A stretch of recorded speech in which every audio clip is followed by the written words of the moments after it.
Assalamualaikum warahmatullahi wabarakatuh. Bismillahirrahmanirrahim. Alhamdulillahi rabbil alamin. Wassalatu wassalamu ala asyrafil anbiya'i wal mursalin sayyidina wa habibina wa maulana Muhammadin wa ala alihi wa ashabihi wa man tabi'ahum bi ihsanin ila yaumiddin. Rabbi shrah li sadri wa yassir li amri wahlul 'uqdatam min lisani yafqahu qawli. Rabbi zidna ilma warzuqna fahma, amin ya rabbal alamin. Amma ba'd. Teman-teman semua, mari kita memulai ngaji Mishkat dengan hadiah Al-Fatihah ila ruhi nabiyina wa syafiina Muhammadin sallallahu alaihi wasallam wa ila arwahil anbiya'i wal mursalin wa ila arwahil ali wal ashabi wa ila arwahil wa syuhada'i was salihin wa ila arwahi al-ulama'i wal a'immatil mujtahidin wal muallifin wal musannifin, khususan ila ruhi sultanil awliya Syekh Abdul Qadir Al-Jilani wa ila ruhi sayyidut ta'ifa al-imam al-Junaid al-Baghdadi wa ila ruhi hujjatil Islam Abi Hamid al-Ghazali wa ila ruhi Syekh al-Akbar Muhyiddin Ibn Arabi wa ila arwahi awliya'illahi ta'ala ashabi turuqil wa ila arwahi awliya'illahi ta'ala fi ardi Jawa wa ila arwahi al-immatil mujtahidin wa ila arwahi ulama'ina muassisi jam'iyyati Nahdlatul Ulama wa nakhussu khususan ruha hadratus Syekh Hashim Asy'ari Gustur Ki Wahid Hashim wa sairi ulama'ina fi Indonesia qaddasallahu asrarahum wa nawwara dharaihahum wa adal barakatihim wa nafa'ana bi ulumihim wa amaddana bi madadihim wa ila arwahi abaina wa ummahatina wa ajdadina wa jaddadina wa masyayikhina wa masyayikhina wa asdiqaina lahum jami'an. Al-Fatihah. A'udzu billahi minasy syaithanir rajim. Bismillahirrahmanirrahim. Alhamdulillahi rabbil alamin arrahmanir rahim maliki yaumiddin. Iyyaka na'budu wa iyyaka nasta'in. Ihdinas siratal mustaqim. Siratal ladzina an'amta 'alaihim ghairil maghdubi 'alaihim waladdallin. Amin. Bismillahirrahmanirrahim. Qala al-muallif rahimahullahu ta'ala wa nafa'na bihi wa bi'ulumihi fid dharain. Amin. Rabbi yassir wa'in. Wa muntaha ma'rajil khalaiqi mamlakatul fardaniyati. Mishkatul Anwar halaman 60 ya, baris terakhir. Wa muntaha mi'rajil khalaiqi, dan puncak dari mi'rajnya semua makhluk-makhluk ya. Mamlakatul fardaniyati adalah kerajaan berupa al-fardaniyah, kerajaan berupa kesendirian ya. Ketunggalan, kesendirian, maksudnya adalah kerajaannya Allah. Allah yang sendiri, yang tunggal, tidak ada sekutunya, tidak ada temannya. Nah, mi'rajnya kita itu semua sebagai makhluk yang ada unsur cahaya pada diri kita itu semuanya adalah al-fardaniyah ya. Kembali kepada yang Maha Esa, yang Maha Tunggal, yang Maha Sendiri ya. Yang Maha Sendiri ya, al-fardaniyah itu. Walaysa wara'a dzalika, dan tidak ada di balik mi'raj ini atau mamlakatul fardaniyah marqon, tempat naik lagi, enggak ada, itu sudah puncak itu. Idzil marqa, karena sesungguhnya kalau dalam edisi Abul Ala Afifi lebih bagus menurut saya, idzit taraqi ya. Edisi Darul Minhaj idzil marqa, saya lebih memilih edisinya Abul Ala Afifi, idzit taraqi, karena naik ya. Yang disebut dengan naik itu kan la yutasawwaru, tidak bisa digambarkan illa bi kathratin, karena kecuali karena adanya sesuatu yang banyak ya. Jenengan tuh bisa naik. Kenapa bisa naik? Karena ada jenjang-jenjang yang banyak yang ada di atas kamu itu ya. Kalau sudah mentok sampai tingkat atas ya nggak bisa naik lagi ya. Disebut naik karena ada kathrah, ada multiplicity, ada kegandaan itu. Jenengan naik tangga itu bisa naik kalau gigi-gigi tangganya masih ada. Begitu sudah sampai di puncaknya, puncak tangga, ya sudah nggak bisa naik lagi itu. Itu maksudnya idzit taraqi idzit taraqi la yutasawwaru illa bi kathrah itu. Fa innahu, karena sesungguhnya at-taraqi ya, naik itu nau'u idhafatin, adalah sejenis menambahkan ya. Menambahkan, yaitu naik satu tangga, naik lagi, naik lagi, naik lagi, itu namanya idhofah. Satu tangga ditambahkan, satu tangga ditambahkan, dan seterusnya. Yastad'i, yang menuntut nau'u idhofah ini, ma sesuatu, minhu, yang dari ma ini, al-irtiqa, naik ya. Itulah sejatinya naik itu begitu. Kenapa naik disebut dengan naik? Karena naik itu terjadi karena adanya sesuatu yang masih tersisa banyak di atas kita. Dan menuntut tambahan-tambahan terus ya, menambah satu jenjang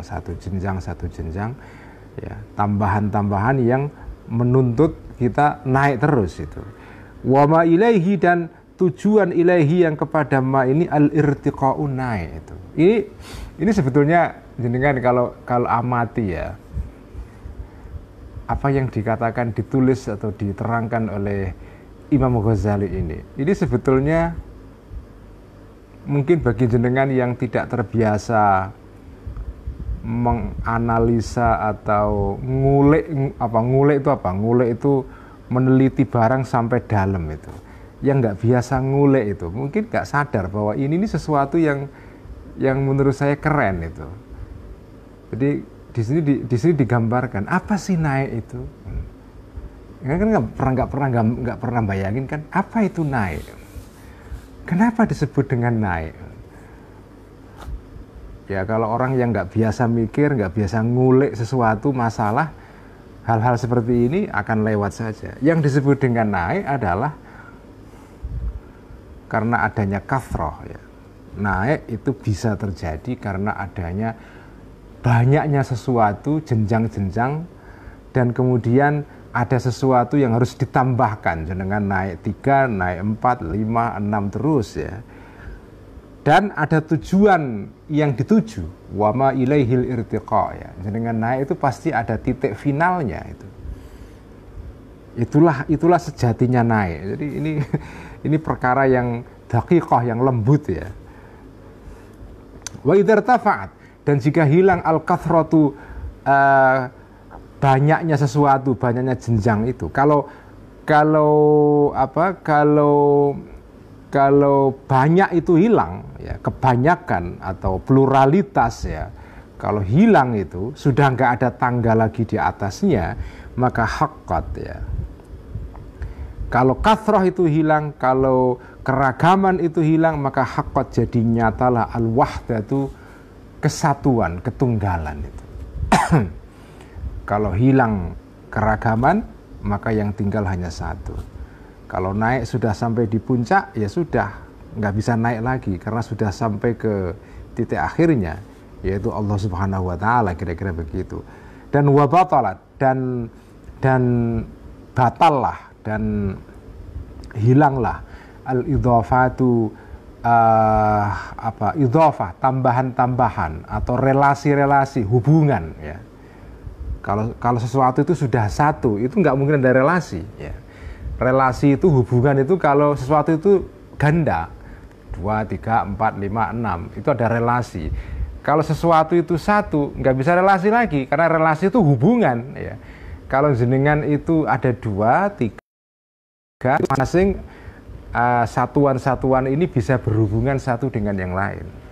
Itu al-idhafah ya. Tapi kalau sudah tinggal satu, bagaimana bisa hubungan? Nggak bisa, udah selesai.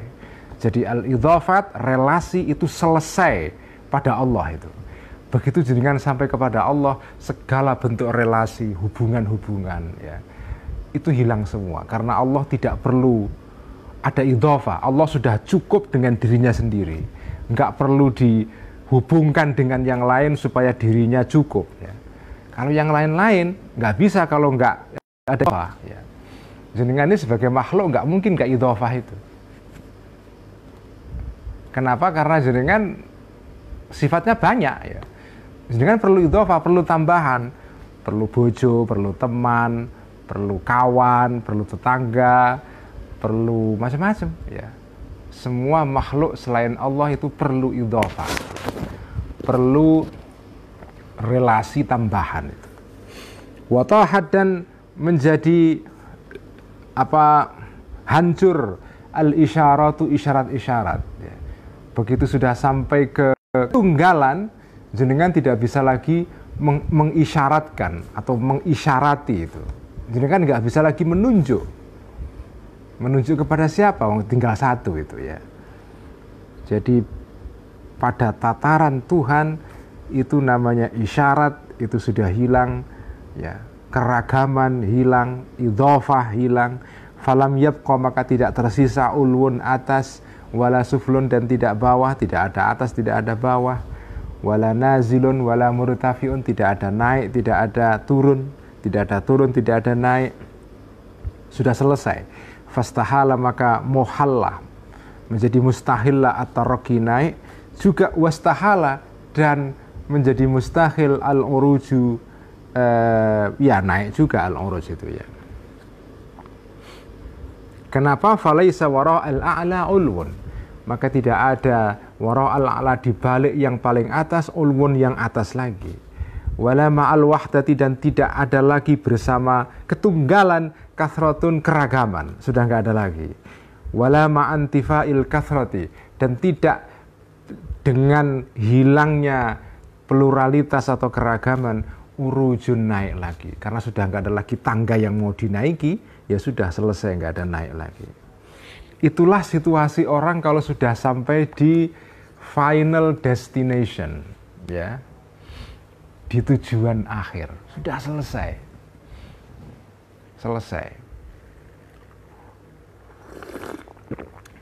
Ini kalau mau diterapkan pada kehidupan personal orang-orang bisa juga. Orang itu kalau sudah makomnya sudah fardaniyah ya, kesendirian, karena apa? Sudah selesai semua.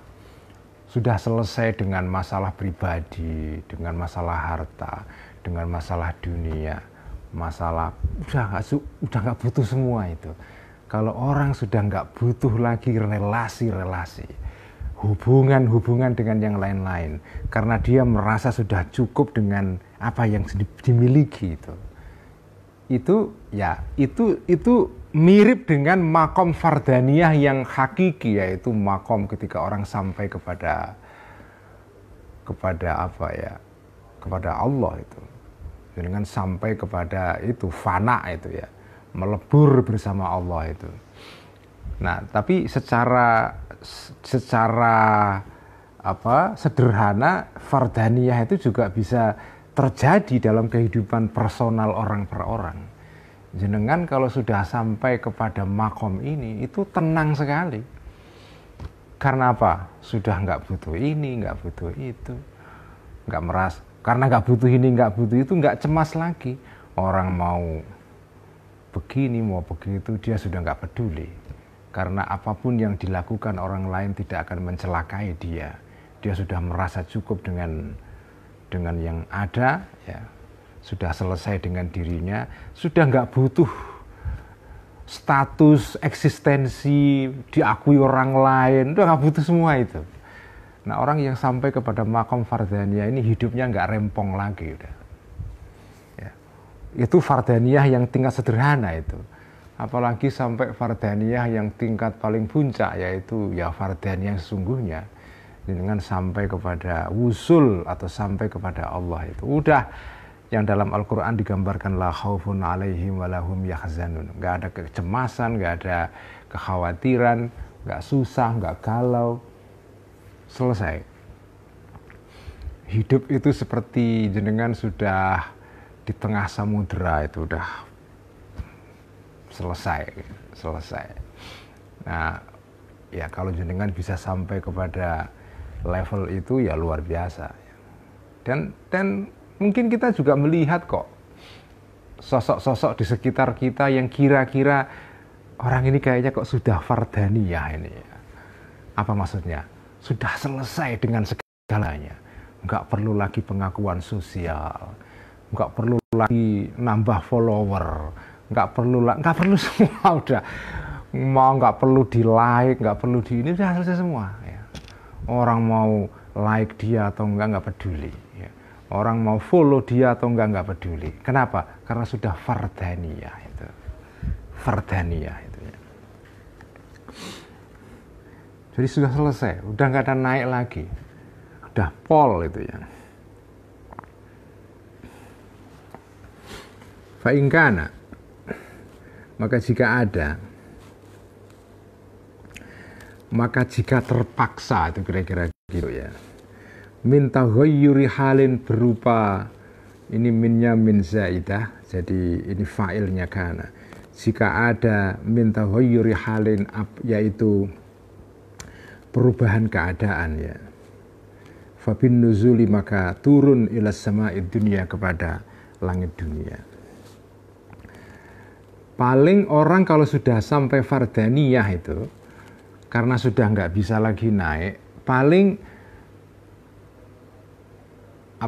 exitnya, jalan keluarnya atau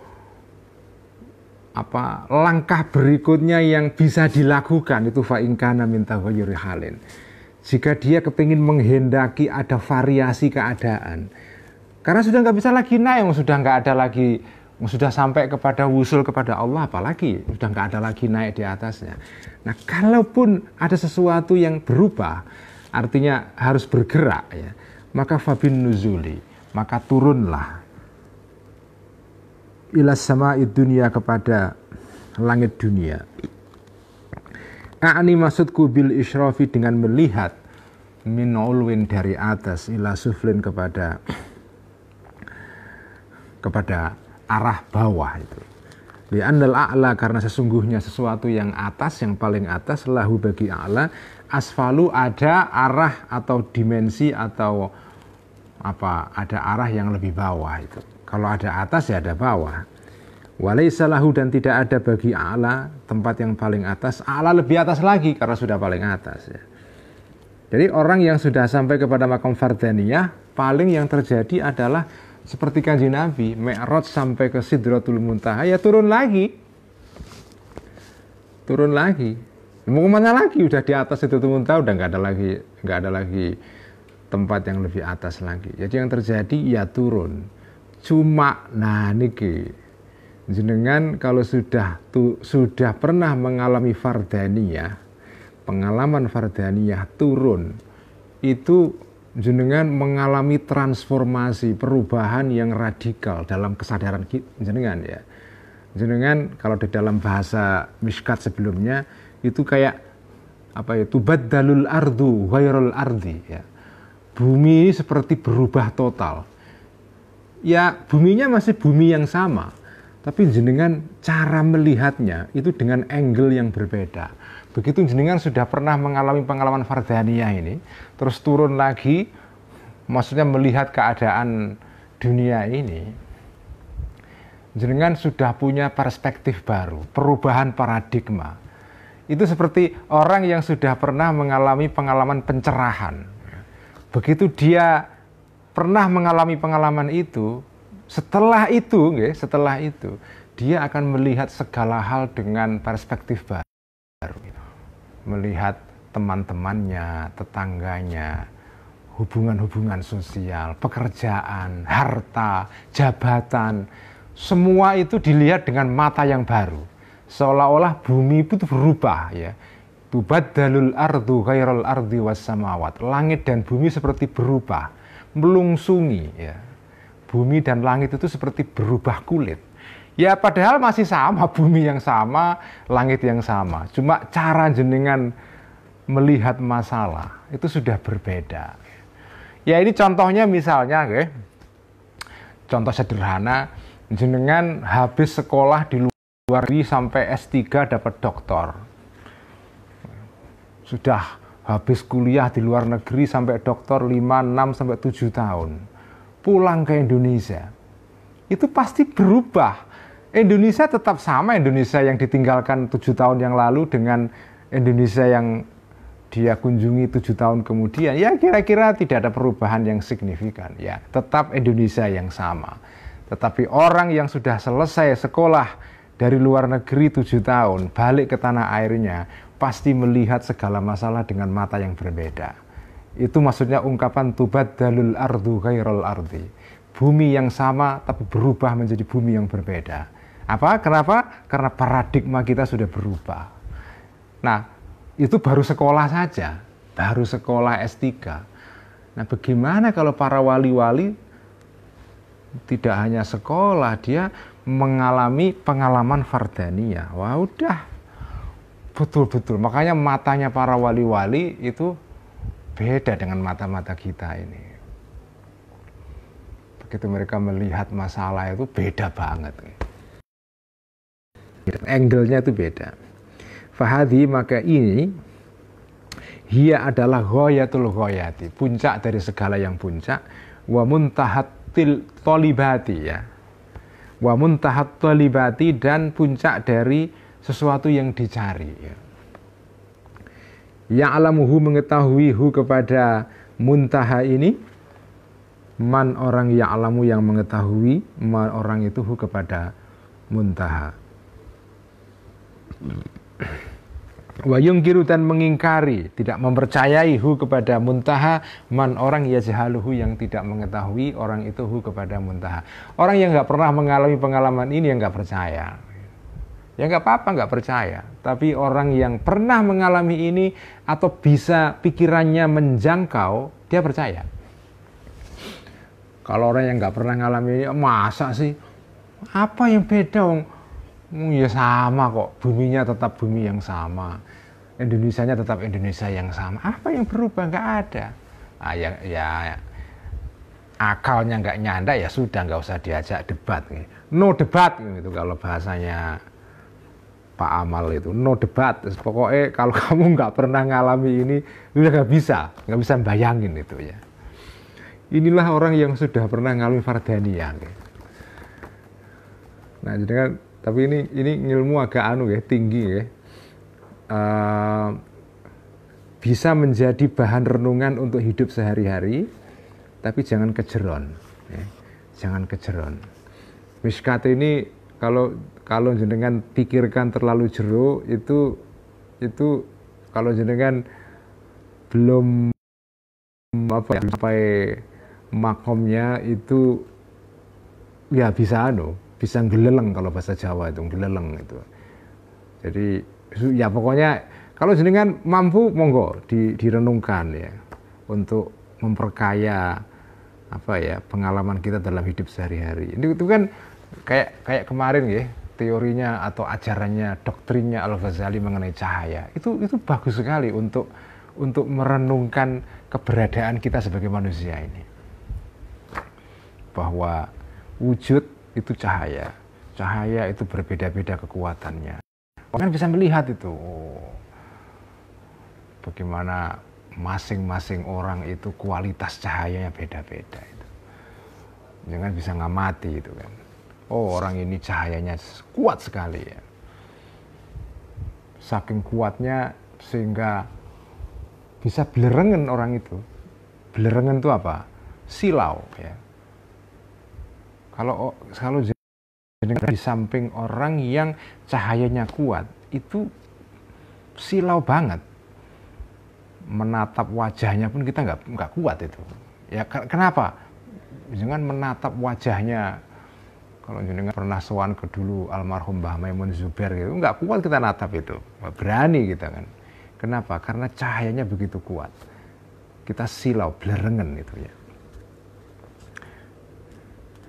Wahwa, dan ini, ya, ini semua yang diterangkan tadi itu minal ilmi, termasuk ilmu alladzi huwa, yang ilmu ini kahayatil maknuni, seperti sesuatu yang tersembunyi. Inilah ilmu yang rahasia itu, ya ini. Oke. Kemarin di dalam pembukaan Miskat dikatakan bahwa ada sebuah hadis yang menegaskan, ya, inna minal ilmi kahayatil maknuni. Jadi Kanjeng Nabi bersabda, ilmu itu salah satunya ada ilmu yang mirip keadaannya, sifatnya itu seperti sesuatu yang tersembunyi. Karena tersembunyi nggak semua orang tahu. Ya tadi itu ya'lamuhu man ya'lamuhu wa yajhaluhu man yajhaluhu. Kalau orang ngerti, akalnya nyandak, pikirannya nyampe, paham, ngerti dia. Tapi kalau tidak ngerti, tidak tahu, nggak bisa nyampe pikirannya, udah menyangkal itu, apa itu? Keramat nggak ada itu, wali nggak ada itu. Ya nggak nyampe ya nggak apa-apa, ya. Nggak percaya namanya nggak percaya. Jadi kalau ilmu-ilmu itu yang rahasia begini, jangan dipaksakan orang percaya. Jangan kasih tahu, kalau sudah terus nggak percaya, udah no debat, selesai. Jangan diajak kalau diajak debat ya nggak namanya orang nggak sampai kok jangan ajak debat ya. Yang terjadi nanti debat kusir, jangan capek sendiri. Songgo nggak percaya nggak apa-apa gitu kan. Jadi ada ilmu-ilmu itu yang seperti itu ya, ya'lamuhu man ya'lamuhu wa yajhaluhu man yajhaluhu. Ya. Kalau orang nyampe paham, nggak nyampe nggak paham. Kalau nggak nyampe tinggalkan, dah nggak usah diajak diskusi panjang-panjang itu ya. Wa huwa minal ilmi alladhi huwa kahiatil maknuni alladhi la ya'lamuhu. Yang tidak bisa mengetahui ilmu ini illa al-ulama'u billahi, kecuali orang-orang yang punya pengetahuan billahi tentang Allah itu. Bukan hanya pengetahuan tapi juga pengalaman. Sudah pernah mengalami al-fardaniyah. Itu baru orang ini paham. Kalau enggak bisa. Nah, fa idza nataku. Wah, ini kembali kepada pembukaan awal Mishkat ini. Fa'idha nataku, maka jika mengatakan orang-orang ini bihi mengenai pengalaman, mengenai ilmu yang tersembunyi, yang rahasia ini, maka lam yungkirhu, tidak akan menyangkalhu kepada ilmu ini illa ahlul hirrati billahi, kecuali orang-orang yang tertipu oleh Allah, orang-orang yang merasa paham, ngerti Allah tapi nggak ngerti, itu namanya ahlul hirrati billah. Orang-orang yang sok tahu, orang yang merasa tahu, orang yang tidak tahu, merasa tahu, itu namanya ahlul hirrati billah. Nah, orang-orang seperti ini biasanya orang-orang yang paling pertama menyangkal kalau mendengar ada ilmu yang seperti ini kategorinya. Udah, sangkal langsung pasti itu. Bahkan jenengan bisa disesatkan, bisa dikafirkan segala macam. Ya sudah, kalau makanya nasihatnya hadis dalam awal kitab Mishkat ini, kalau di suatu zaman, kalau di suatu zaman jumlah orang-orang yang disebut dengan ahlul hirrati billah ini banyak, dominan, mayoritas di masyarakat, sebaiknya ilmu semacam ini nggak usah diungkapkan. Surah usah ditweetkan, distatuskan di Facebook, jangan. Itu nyari masalah itu. Surah usah itu sedinggo dewe aja itu. Yang namanya pengalaman batin ini ya. Nggak usah di-share orang lain. Karena sudah pasti akan menimbulkan salah paham. Jadi itu.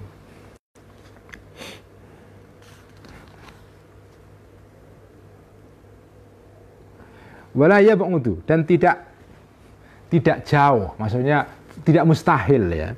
Angkala mengatakan al-ulama'u, para ulama atau orang-orang yang sudah mencapai makom fardaniyah tadi itu. Innan nuzula, sesungguhnya turun ilas sama'id dunia, kepada langit bumi, langit yang dekat dengan bumi, huwa adalah nuzulum malakin, adalah turunnya malaikat. Tadi itu orang kalau sudah sampai ke makom fardaniyah itu sudah nggak ada lagi level di atasnya, jadi sudah nggak mungkin naik lagi, dah mentok. Paling kalau mau ya turun lagi. Nah, ketika orang ini turun, itu digambarkan oleh sebagian ulama, dia turunnya seperti turunnya malaikat itu. Malaikat turun dari langit atas ya, turun ke langit yang paling mendekati bumi. Ini semua kita bicara mengenai metafisika ya, jangan dinalar dengan astronomi, fisika, sains, jangan. nggak ada kaitannya dengan itu semua. Ini kita berbicara mengenai metafisika, alam malakut yang tidak bisa diketahui dengan fisika, astronomi atau segala macam. Jangan percaya, monggo nggak masalah. Ya'lamuhu man ya'lamuhu wa yajhaluhu man yajhaluhu. Kita bicara mengenai ini dengan orang-orang yang mau percaya. Nggak mau, monggo. Ya, ya'lamuhu man ya'lamuhu wa yajhaluhu man yajhaluhu. Jadi orang yang sudah pernah sampai ke makam Fardhaniyah, terus turun ke bawah, itu seperti turunnya malaikat, nuzulu malakin. Makanya nggak main-main tuh orang kalau sudah sampai makam Fardhaniyah. Jangan macam-macam sama orang seperti ini ya. Karena ketika dia turun kemudian berkumpul lagi dengan manusia-manusia ini, pada dasarnya dia ini sudah beda. Memang tubuhnya tubuh manusia, tapi kesadarannya itu kesadaran malaikat itu. Faqad tawahhama, bahkan mengira atau menyangka ba'dul arifina, sebagian orang-orang yang punya ma'rifat ya, punya pengetahuan tentang kesejatian sesuatu, menyangka ma sesuatu huwa yang ma ini ab'adu, lebih jauh lagi minhu dari nuzulu malakin ini.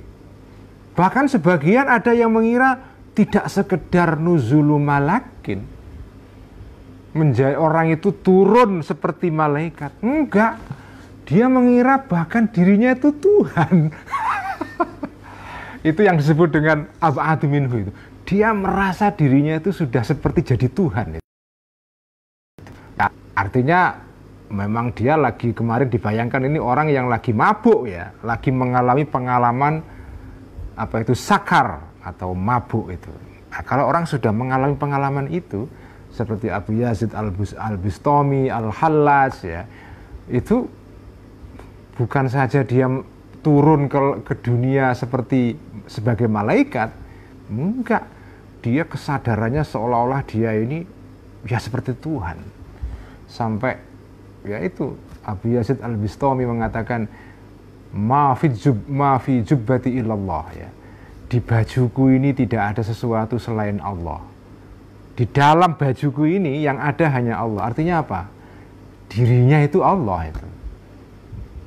Ya tapi ini ilmu yang tingkat nggak usah jenengan pikir terlalu dalam nanti bisa geleleng. Ya sekedar tahu saja, sebagian orang arifun itu ada yang punya kesadaran, punya pengalaman rohani sampai ke level ini.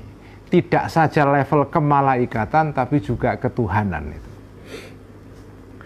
Idqala. Nah ini. Idqala karena mengatakan ya ba'dul arifin, hadzal mustaghriqu, orang yang tenggelam bil fardhaniyati, dengan atau di dalam pengalaman fardhaniyah, ketunggalan atau kesendiriannya Allah.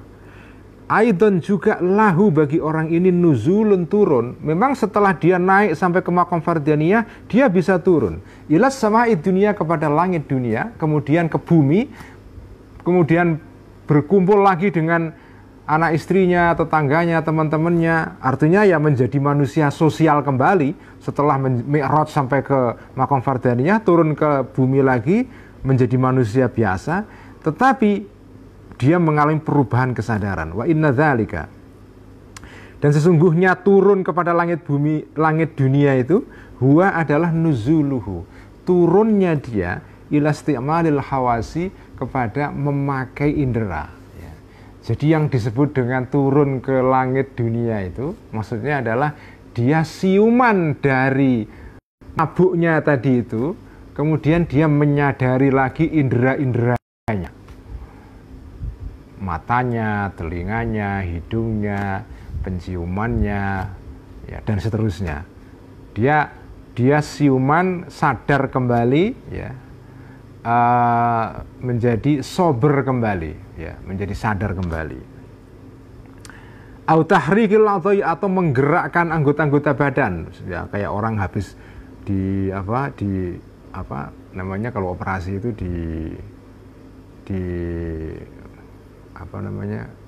dibius, ya, habis dibius kemudian sadar lagi, bisa menggerakkan anggota badannya. Wa ilaihi, dan kepada ini ya, pengalaman ini turun ke langit dunia, kemudian sadar kembali, menggerakkan anggota badannya lagi, bisa memakai inderanya lagi. Al isyaratu isyarah biqaulihi, dengan firmannya Allah dalam hadis qudsi ya, sirtu sam'ahul ladzi yasma'u bihi. Nah, ini yang disebut dengan ba'dul arifin, yang mencapai pengalaman yang puncak tadi itu ya, sampai dia mengalami seolah-olah dia ya kayak Tuhan. Maksudnya itu ini, sirtu sam'ahul ladzi yasma'u bihi. Sirtu, menjadi aku Allah. Jadi orang yang sudah pernah mengalami pengalaman fardaniyah ini, begitu turun ke bumi jadi manusia normal kembali, itu sirtu, akan menjadi aku Allah sam'ahu, pendengarannya orang ini, alladzi yasma'u, yang mendengarkan orang ini bihi, dengan sama, dengan kupingnya. Kupingnya masih kuping yang sama, tetapi itu kuping yang sudah menjadi kupingnya Tuhan. Dengan pengertian dia mendengar, tapi bukan mendengar dengan pendengaran biasa, mendengar dengan pendengaran ketuhanan. Wa basarahu, dan aku menjadi matanya, penglihatannya orang ini, alladzi yubsiru bihi, yang melihat orang ini dengan mata itu. Matanya menjadi mata ketuhanan. Wa lisanahu, dan aku menjadi lisannya orang itu, alladzi yantiqu bihi, yang ngomong orang itu bihi, dengan lisan ini. Mulutnya ketika berbicara itu menjadi berbicara dengan pembicaraan ketuhanan. Jadi seolah-olah tadi itu ya, orang ini ketika sudah sadar menjadi manusia kembali, dia mengalami transformasi yang radikal. Kupingnya masih kuping yang sama, tapi pendengarannya sudah bukan lagi pendengaran biasa. Ketika dia mendengar suara, itu lain dengan suara yang dia dengar sebelumnya. Ini kalau mau analogi secara sederhana, ini contoh saja, Pangkan Al-Ghazali itu kan dikenal dengan pengarang yang paling pintar menggunakan analogi atau metafor, perlambang.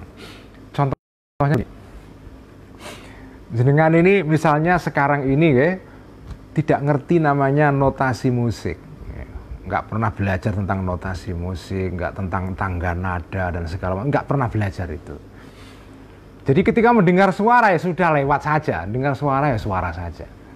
Terus jenengan sekolah musik, dengan sekolah musik, belajar notasi, belajar nada, warna suara, jenis-jenis suara, dan seterusnya. Pokoknya belajar musik yang beneran secara akademis. Begitu jenengan sudah selesai belajar tentang musik ini, terus jenengan mendengarkan suara, itu pasti kuping jenengan sudah berubah dengan kuping sebelumnya. Kupingnya jenengan kuping yang sama, tapi ketika mendengar suara itu sudah lain. Oh, ini suara nadanya begini. Nah, ibarat kalau orang sudah belajar tentang teknik kiroah, itu tilawah Quran ya. Oh, ketika dengar orang kiroah, oh ini bayati, ini bayati, ini jawab, ini jawabul jawab, oh ini lagunya sikah, ini dan seterusnya, ini ajam, oh ini tahu. Sebelumnya ada mu'amar kiroah, ya lewat saja, nggak tahu. Begitu sudah belajar mengenai teori tilawah kiroah, kupingnya juga sudah berubah. Mendengar orang ngaji itu, ini fales, ini nggak jelas, ini lagunya keliru ini. Oh ini bagus, ini oh lagunya ini bayati, ini dan seterusnya. Jadi itu contohnya, jenengan kupingnya kuping yang sama, tapi pendengarannya sudah berubah, mengalami transformasi total. Itu baru contoh sederhana, musik, Bagaimana orang yang sudah mengalami fardaniyah, sudah pernah wusul kepada Allah, balik ke bumi, itu sudah berubah total. Telinganya, matanya, mulutnya, itu semua sudah beda. Sudah beda. Manusia yang sama, tapi kesadarannya itu sudah kesadaran malaikat, bahkan dia kesadarannya kesadaran keilahian itu. Apa sih ini? Ya udah, kalau nggak percaya ya udah, ini ya'lamuhu man ya'lamuhu wa yajhaluhu man yajhaluhu. Nggak percaya nggak apa-apa. Wong ini kong ilmul maknun ini kok ya. Al ilmul maknun, ini ilmu rahasia ini.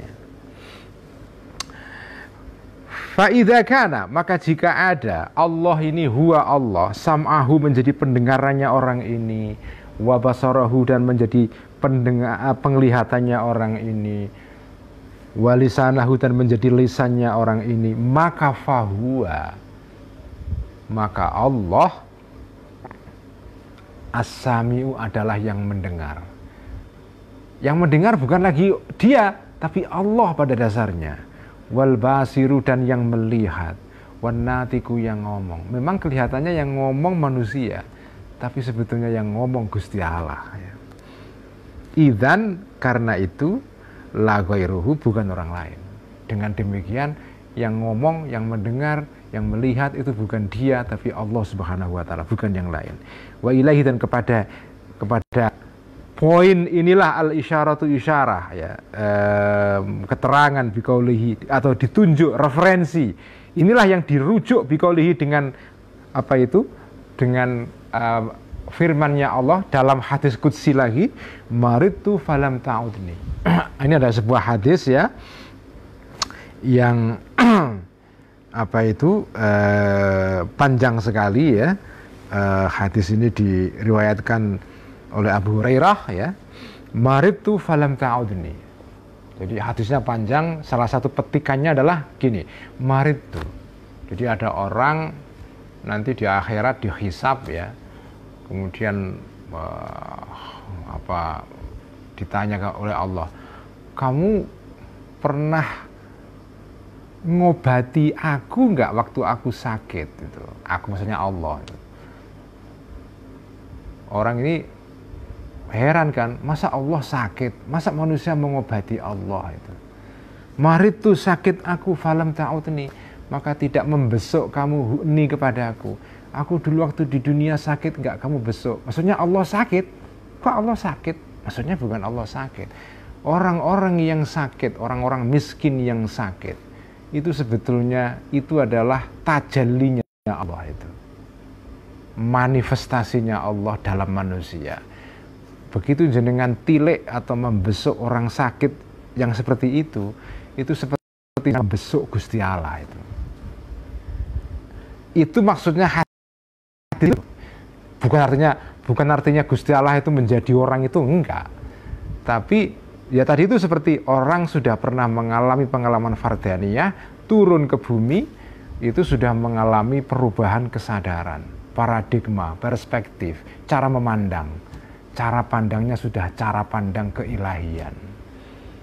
Itu maksudnya hadis-hadis seperti ini. Jadi ini sebetulnya kitab Mishkatul Anwar, seperti saya tulis dalam catatan pendek yang saya share di Facebook hari ini kitab yang sebetulnya berisi tentang bagaimana cara kita menakwili, menjelaskan, memahami perlambang-perlambang dalam hadis atau ayat ya. Ini kan perlambang. Aku menjadi telinganya orang itu, aku Allah ya. Aku jadi matanya orang itu, aku jadi telinganya orang itu. Ini kan nggak masuk akal. Kok Allah jadi telinganya manusia? Nah, Mishkatul Anwar itu kitab yang memberikan kepada kita penjelasan ya, bagaimana cara nafsiri, takwil ya, hadis-hadis, ayat-ayat yang seperti ini, yang susah diterangkan dengan penjelasan yang harafiah yang biasa. Makanya Mishkatul Anwar itu pada dasarnya kitab tentang teori takwil pada dasarnya. Meskipun tidak langsung ini dikatakan sebagai kitab tentang teori takwil, tapi ini sebetulnya tentang teori takwil. Bagaimana cara jenengan memahami perlambang-perlambangnya Quran, metafor-metafornya hadis qudsi dan seterusnya. Ya ini caranya ya.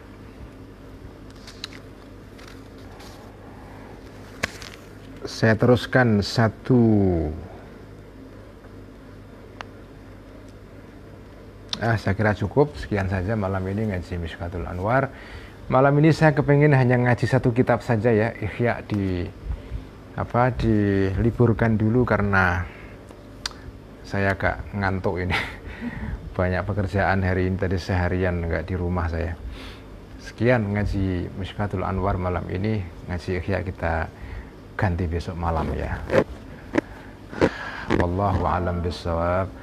Allahumma salli ala sayyidina Muhammadin tibbil qulubi wa dawaiha wa afiyatil abdani wa shifaiha wa nuril absari wa dhiyaiha wa ala alihi wa sahbihi wa sallim.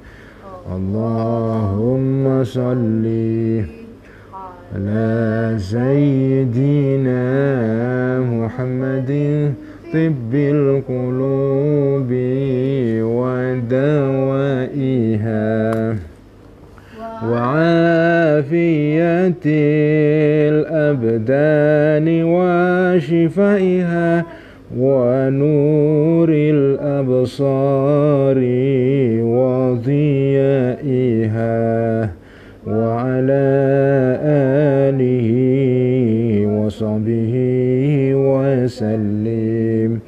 Allahumma salli ala sayyidina Muhammadin tibbil qulubi wa dawaiha wa afiyatil abdani wa shifaiha wa nuril absari wa dhiyaiha wa ala alihi wa sahbihi wa sallim.